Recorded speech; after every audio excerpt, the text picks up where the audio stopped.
Well, we discussed it for...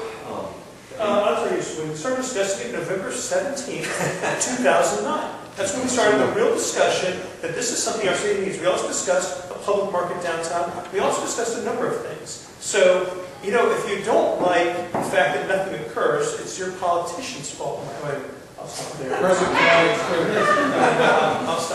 unhappy with some of our politicians. Just a second, let's let Tracy respond. Just two things.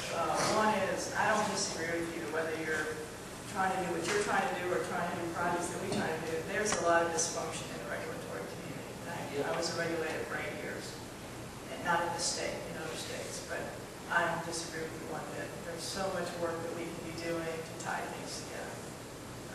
Having said that, I'm just going to say this, I personally think we're at a crossroads in this county and in this city, and nobody here is unaware of the discussions over the last 3 years on what we're going to be.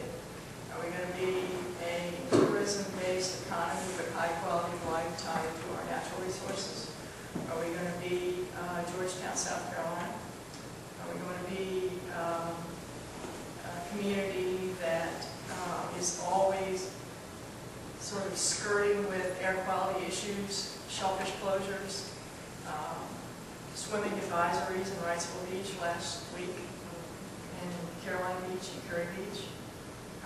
I guess my point is, you know, we have to decide. There are some very hard decisions that have to be made, and I don't want to be on the outside of those decisions as a conservationist, but that's where we are at this point. You know, there's a reason why Rick has to go to D.C. and fight for this town and this community not being in non-attainment. You can work on SO2, but then ground level ozone is right behind that. Right behind that. And there's a reason, and instead of the conversation being, well, we certainly dodged that bullet, the conversation ought to be, this is not where we want to be in a community where our populations are in risk of having some serious health standards. And I'm going to just speak for myself, not as a conservationist, but as a resident. I'm in a wait-and-see mode over the next couple of years, what decisions we make on who we're going to be and who we're going to invite in to our community before I decide if I retire here or not. That's, maybe I can just interject real quick. When I first moved here, I used to ask the question, hey, what brought you to Wilmington? You know, that was like when you're in college, hey, what's your major? You know, what brought you here to Wilmington?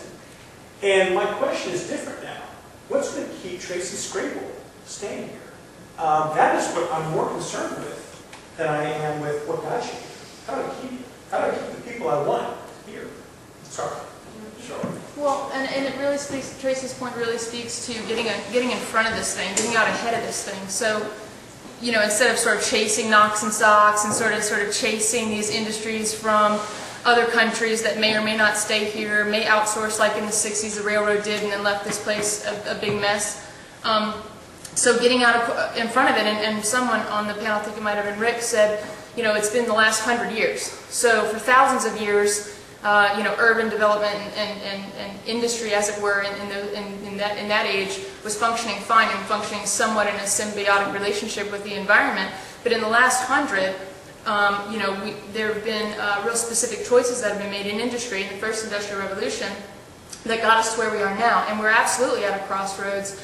And you mentioned Bill McDonough, you know, he talks about the next industrial revolution, and so many other visionaries like Norquist are talking about these things. And I personally work in an industry, large-scale industry, that's, you know, preparing to go to IPO as far as the economic side goes. But, you know, we're a low to no impact industry that will create hundreds of jobs that cannot be outsourced. So we'll be, you know, developing communities from the ground up. And I think that it's really important that we see this opportunity of the last 3 years, the economic downturn of the last 3 years, you know, to not go to a streamlined jobs at any cost streamline, but as Mr. Boney, can't remember your first name, sorry, said, you know, it's important that we you know, do this in a way that's very, very intentional, and obviously that's, you know, what we're doing with CFEDC and what Norquist is promoting, but in a way that isn't, you know, in another 100 years, they're going to have to say, oh, what have they done the last 100 years? How are we going to fix this? You know, and to be able to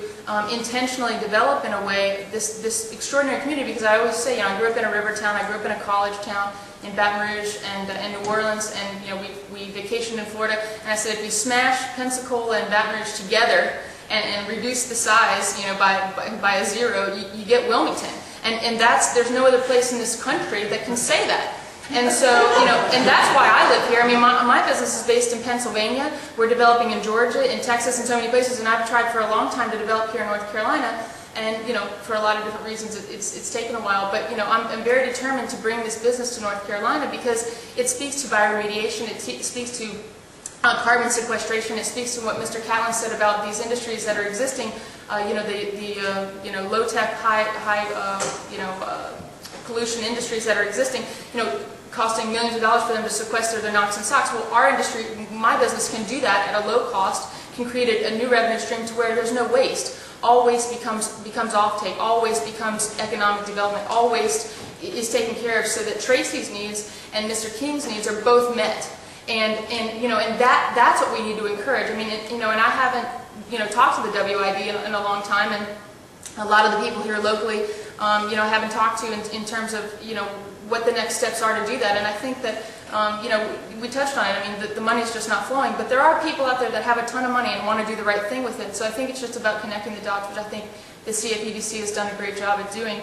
I just want to make sure that we avoid that moral hazard of jobs at any cost, increasing the tax base, and again, sort of being behind this thing, chasing it. Let's get out in front of it. Let's take this time to take a deep breath, to pause, to press pause on some of the things we're doing.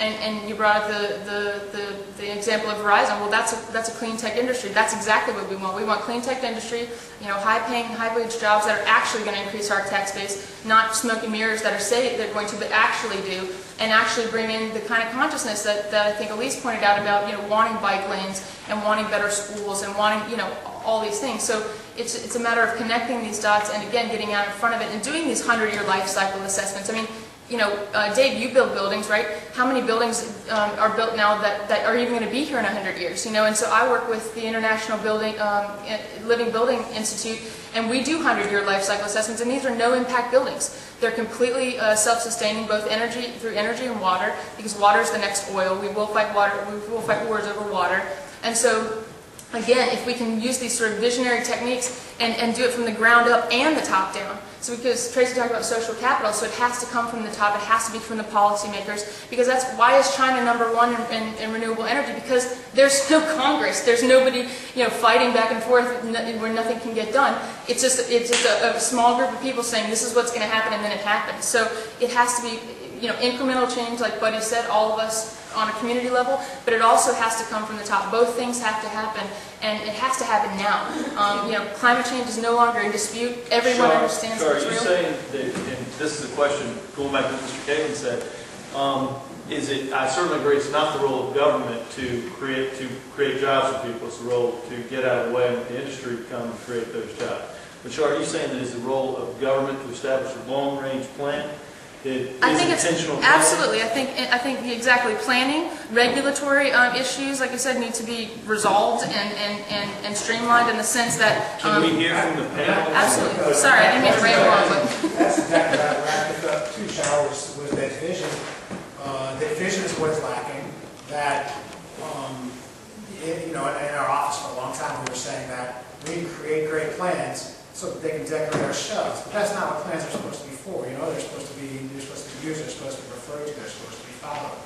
Until the non-attainment issue, we really had very little interaction with WID. I don't think that's a good thing. I think that we need to be working hand in hand. We being the planners in this region, we need to be working with the economic development people. I'm personally thrilled to be affiliated with the EDC because we're thinking along those lines. I think that the city and the county together hopefully are going to be starting on a joint planning effort here in the near future, next fiscal year, starting sometime after July 1st. And the vision that we create has got to include all the elements that this group has talked about, that we've talked about tonight. Sorry if we could just get a fraction of what you talked about into the vision. I mean, it's where we need to go. But yeah, I'm not a planner, so I'm advocating planning right now, as you were too. And And I think it's got to be key, it's got to be a cornerstone of how we move forward. It's got to respect the value of downtown and recognize how important that value is to the rest of the county. And we got to figure out a way to provide opportunities for people like Mr. King to bring industries into this community that we want. But the opportunities they got to be there. We have to have opportunities in place for those industries, for people, for all of the diverse needs that we have while protecting tourism.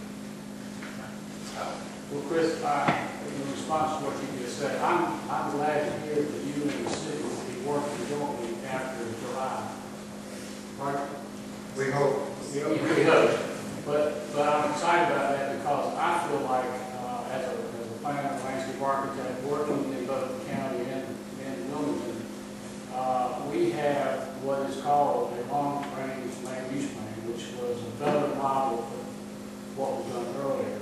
And the thing I think it lacks is what Tracy was touching on or talking about tonight, is if we, in that planning process, start looking at where are our tributaries and rivers and things we want to acknowledge. These are things that we're concerned about and they're sensitive, that kind of thing needs to be shown on a long-range plan. And then when, for example, the Market Street study that had just been completed, to me, it would be helpful if we could come up with some kind of a incentive or some way of encouraging a property owner, for example, Carr Avenue and Market Street. There's a very nice plan, conceptual plan on there, but there's no way of implementing that because there's no real incentive other than the ordinance. I mean, you could show it, you could encourage the property owner to do it, but unless there's some incentive to say, this is what we'd like to see as a community, and as a community, we're willing to have tax abatements, we're willing to do these things that will encourage that property owner to develop something that looks like what we want to see as a community. If you don't do that, there's really no incentive for someone to do it. I mean, they've got a shopping center there, and it's creating cash flow. Excuse me, Tracy will respond. Just on that, Howard and I worked on the same land use plan about 100 years ago, which actually had some of what you're talking about. It had some excellent environmental language for protecting those resources that were never implemented on a project-by-project basis. But I have to give big props to the city of Wilmington because for the last year and a half we've been doing a project with the city of Wilmington following the model from Portland, Oregon, which is called, I always get this wrong, gray to blue, gray to green, and our project is called gray to blue. The idea is to take your environmental resources, your natural resources, water resources, and use them as a starting point for planning for infrastructure for 10 or 15 or 20 years. And the city of Wilmington has been working very hard for the last 2 years with us through a grant that provides this work. And it's hard work because Dave Mays is practically apoplectic about the fact that he doesn't have any money for infrastructure right now. So to talk about protecting, the environment as a starting point is a tough thing to talk about. But it's the right thing to do, and I don't know how Portland stacks up to Wilmington in terms of economic development, but they made a big commitment to planning exactly in the way